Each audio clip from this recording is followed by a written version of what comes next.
से देखते हैं पहला दिन था और रेजोल्यूशन लाया है सरकार ने,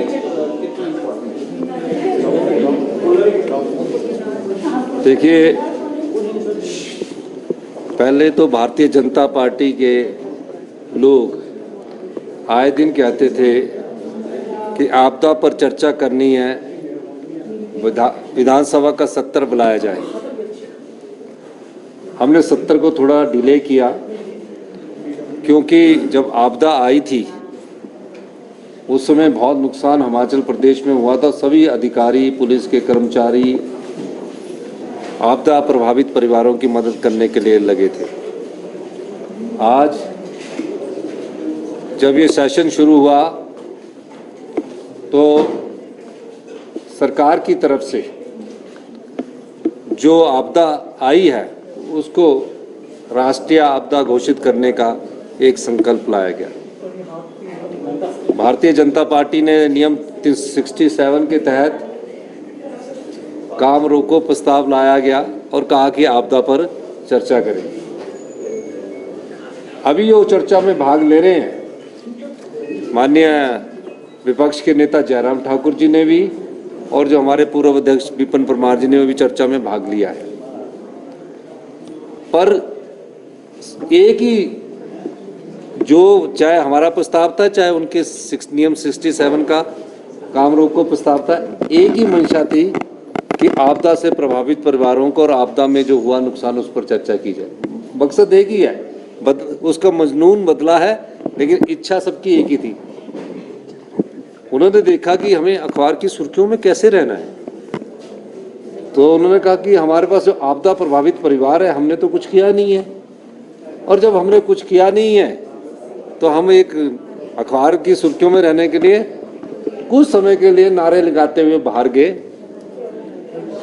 और उसके बाद वो दोबारा चर्चा में भाग लेने के लिए आ गए।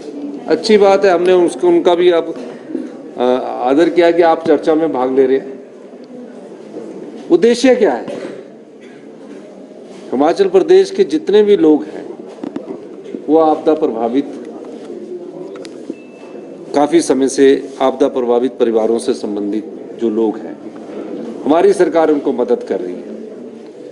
अब वो देख रहे हैं कि केंद्र सरकार के पैसे भी ना आने के बावजूद भी हम जो आपदा प्रभावित परिवार है उसको गांव में रहने के लिए 5,000 रुपया किराए के रूप में दे रहे हैं।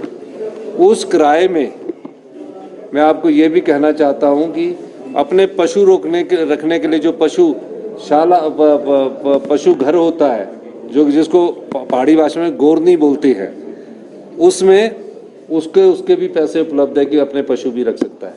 शहरों में हमने 10,000 रुपये तक की लिमिट रख दी है। उसके अलावा हमने उनको गैस का चूल्हा, गैस का सिलेंडर, 20 किलो आटा, 15 किलो चावल, ये सब उपलब्ध करवा दिया है। और जो अभी अपने रिश्तेदारों के पास भी रह रहे हैं, हम उसमें भी अभी उनको भी इसमें अलाउ करने जा रहे हैं। अब जब वो केंद्र सरकार से मदद की बात कर रहे हैं, हम पूछ रहे हैं कि बताओ तो सही कि केंद्र सरकार ने क्या मदद की है, तो गिना देते हैं। जो जुलाई में हमारी जो किश्त आनी है उसको गिना देते हैं, और जो दिसंबर में आनी है उसको एडवांस कर दिया उसको गिना देते हैं। अभी पिछले दिनों ही 315 करोड़ में से 189 करोड़ आया, उसको गिना देते हैं। कोई स्पेशल रिलीफ पैकेज नहीं आया है और ना ही इसको राष्ट्रीय आपदा घोषित कर रहे हैं। अब दुख इस बात का है कि जो हम प्रस्ताव लाए हैं उसमें भी राष्ट्रीय शब्द बोलने के लिए वो कतरा रहे हैं। स्पेशल रिलीफ पैकेज के लिए भी ये शब्द कतरा रहे हैं। मुझे नहीं लगता किस चीज का डर है उनको तो बोलना चाहिए कि सरकार ने प्रस्ताव लाया है, केंद्र सरकार को इसकी मदद करनी चाहिए। आप चुनकर विधायक आए हैं, लोगों के प्रति आपकी जवाबदेही है। जब वो नहीं बोलते हैं तो हमें शक हो जाता है कि कहीं ना कहीं ये लोग इस चीज़ से, जो आपदा प्रभावित परिवारों को मदद मिलनी चाहिए, उससे पीछे हट रहे हैं। तो मेरा ये मानना है कि राजनीति करने के लिए बहुत समय है। अब तो आप विधानसभा के सत्र में हमारा साथ दीजिए और उन परिवारों के साथ खड़े होइए जिन परिवारों का सब कुछ लुट चुका है। पाई पाई जोड़कर एक घर बनाया जाता है हिमाचल प्रदेश में, तिनका तिनका जोड़कर एक गांव में आदमी घर बनाता है। आज विपक्ष को उनके साथ खड़े होने की जरूरत है। महज चर्चा करके ही उनका दुख दूर नहीं किया जा सकता। इस दृष्टिकोण से हमने ये बात आज उनसे कही है। सर विशेष पैकेज अपने जितने संसाधन हैं उन संसाधनों में से हम special relief package Himachal Pradesh के आपदा प्रभावित परिवारों के लिए लेकर आएंगे। घर बनाने के लिए कितना पैसा देना है, पशुशाला बनाने के लिए कितना पैसा देना है,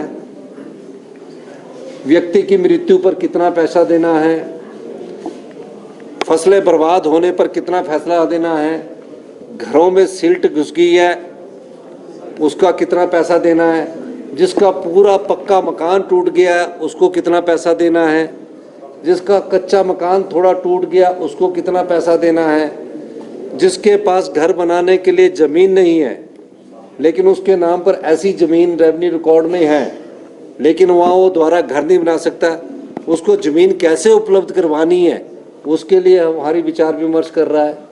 ये सब चीज़ें इस चर्चा में हैं और इस मामले में हमारी सरकार उन सभी लोगों के लिए 26 तारीख या 27 तारीख को हम इसके लिए एक स्पेशल रिलीफ पैकेज लाएंगे।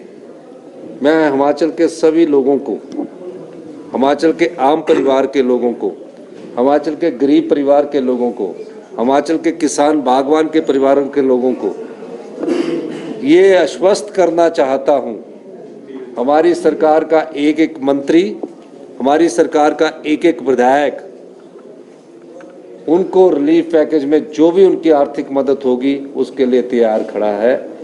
मुझे तो दुख इस बात का है, पिछले 1 महीने से कहा कि भारतीय जनता पार्टी के विधायकों ने कि हम उनको 1 महीने की सैलरी देंगे, आज तक 1 महीने की सैलरी नहीं दी गई है।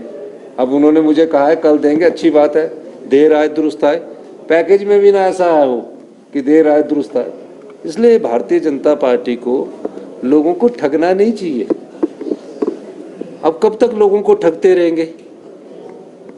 आपको सही बोलना चाहिए कि केंद्र सरकार के लोगों से हम बात नहीं कर सकते हैं, हमारी नहीं चल रही है केंद्र सरकार में, हम गृह मंत्री जी से नहीं मिल सकते हैं, हम देश के प्रधानमंत्री से नहीं मिल सकते हैं। हमने देश के प्रधानमंत्री से भी अनुरोध किया, गृह मंत्री से भी अनुरोध किया और मैं आगे भी अनुरोध करता रहूँगा और सब प्रकार से हिमाचल के जो भी लोग हैं उनके लिए हम सब लोग केंद्र सरकार से अनुदान की बात करते रहेंगे। हम फेडरल स्ट्रक्चर में रहते हैं, हमारा ये दायित्व बनता है, जो सरकार के पास टैक्सेस का जो शेयर आता है उसमें हमारा भी अधिकार बनता है, हमें मिलना चाहिए। जब हमारे भुज में मिला, जब केदारनाथ में मिला और जगह मिला तो हमें क्यों नहीं मिल रहा? हमारा कसूर क्या गया है? कांग्रेस की सरकार है। इस दृष्टिकोण से ये कार्य नहीं होना चाहिए। सर आपने किसी भी अपात्र को अभी तक नहीं मिला, हमने सख्त निर्देश दिए है क्योंकि अभी पैकेज आना है ना। एक पैकेज आया है 7 से 14 का, उसमें कोई भी ऐसी शिकायत हमारे पास नहीं आई। अब जो अगला पैकेज आएगा उसमें हमारे सरकार के मंत्रिमंडल के सभी सदस्य उसका गहन परीक्षा करेंगे, वहाँ क्षेत्रों में जाएंगे और जो भी प्रभावित परिवार है उसे ही मिलेगा।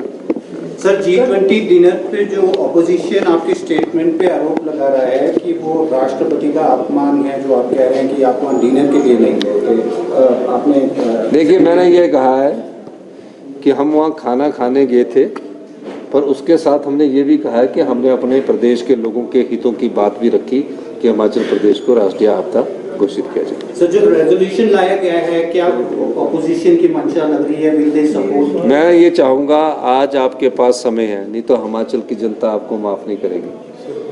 आप उनको सद्बुद्धि दीजिए कि राष्ट्रीय आपदा घोषित करने के संकल्प में हमारा साथ खड़े करिए और स्पेशल रिलीफ पैकेज भारत सरकार से हमें मिलाइए।